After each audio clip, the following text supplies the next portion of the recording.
संकट मोचन पवन पुत्र, सबका संकट दूर करो।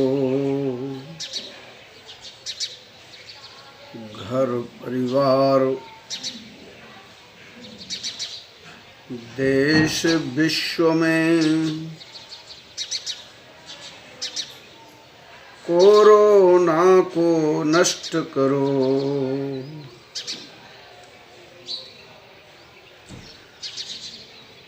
पर्यावरण में सकारात्मकता का होना और नकारात्मकता का होना, यह ऊर्जा का आधार बनता है।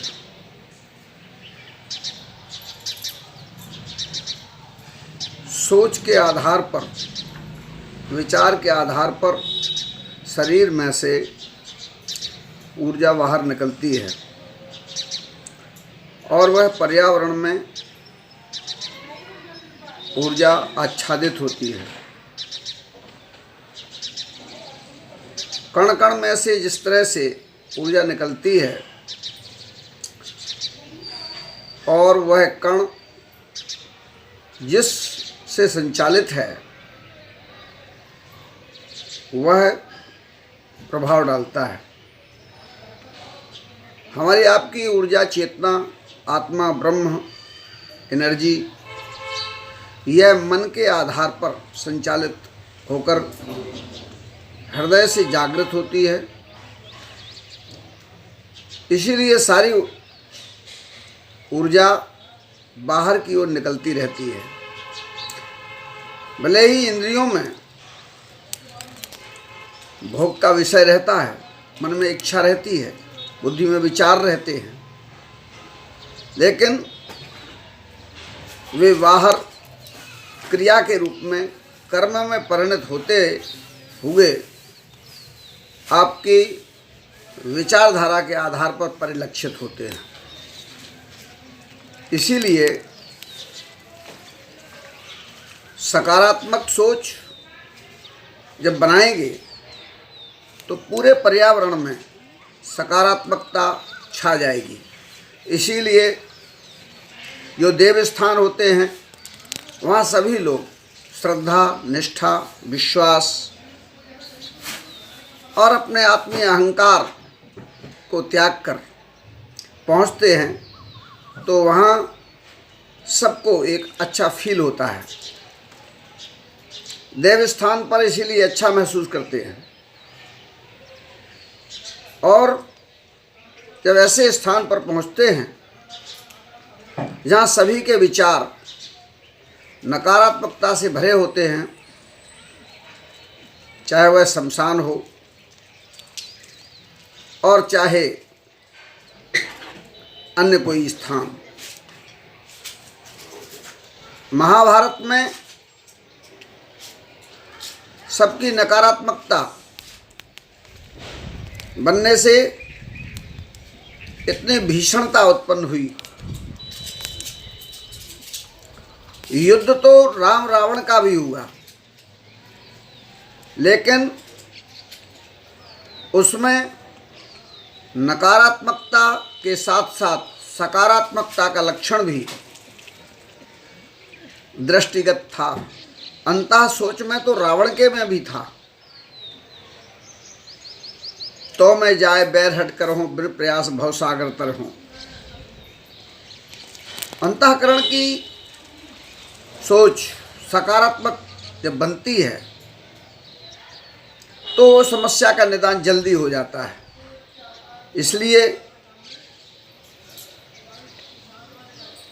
आज कोरोना से लड़ाई लड़ने के लिए भगवान ने अगर एक छोटा सा वायरस अपनी सृष्टि के संतुलन के लिए ही सही, ये प्रभु की जो भी इच्छा रही, यह सब कार्य कारण बना। संकट की घड़ी में सकारात्मक ऊर्जा से लड़ना इसके लिए आवश्यक है। तो यह वह ईश्वर का कालखंड भी रहा कि इस समय नवरात्रि, नवदुर्गा का समय चल रहा है, सभी लोग अपने अपने घरों में हैं और जो इधर उधर घूम भी रहे हैं उनसे भी आग्रह है कि वे माननीय प्रधानमंत्री जी के संदेश और राज्य सरकारों की व्यवस्थाओं के आधार पर मुख्यमंत्रियों का संदेश, सभी की सकारात्मकता का सोच जोड़कर अपनी जीवन शैली अपनाएं। शासन प्रशासन, चिकित्सा विभाग, मीडिया के लोग, आप सब लोग भी सकारात्मक सोच के साथ माँ भगवती की साधना में लग जाइए, श्री हनुमान जी की साधना में लग जाइए। घर में बैठ कर के अपने बच्चों को जो समय नहीं दे पाते, वो ये अवसर मिला है। इस समय परिवार में उत्तम संस्कार के रूप में भारतीय सनातन धर्म, संस्कृति और सभ्यता की संकट के काल में आदर्श स्थापित करने जैसी शैली आज सबके समझ में आई है। शांत एकांत जीवन सकारात्मकता देता है। ऐसे लोगों की संख्या भी जिस देश में अधिक होती है, वहाँ प्राकृतिक प्रकोप भी सामने नहीं आ पाते हैं। भारतवर्ष ऋषियों मुनियों और तप की तपस्थली है, इसलिए आप निश्चिंत रहिएगा। ये समस्या बहुत जल्दी दूर होगी।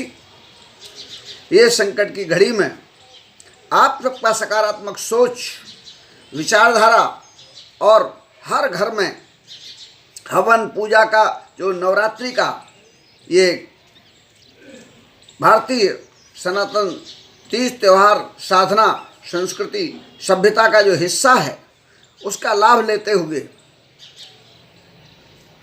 अपने जीवन शैली को अपनाएं। निश्चिंतता के साथ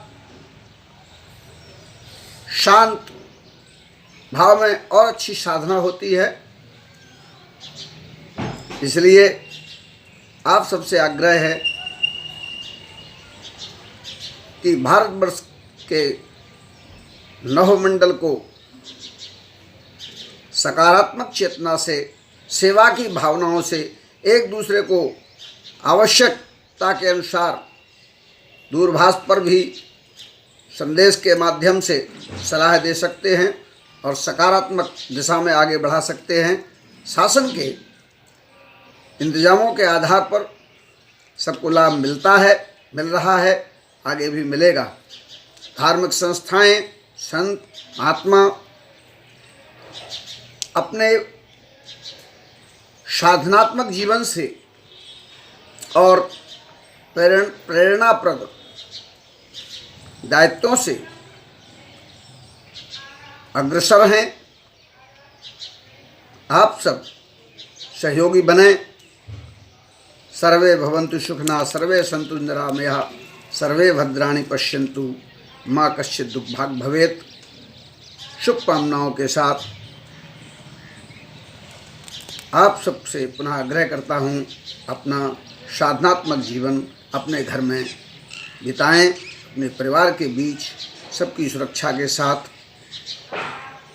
जीवन देह से प्यारा और कुछ है नहीं, देह प्राण संप्रिय कछु नहीं। अगर पुरुषार्थ आप करना चाहते हो तो आपको साधन की ज़रूरत है। ये देह साधन है आपके पुरुषार्थ के लिए, इसकी रक्षा के लिए, जन जन की रक्षा के लिए, राष्ट्र की रक्षा के लिए। इस पुनीत कार्य में आपकी सहभागिता अपेक्षित है। साधुवाद।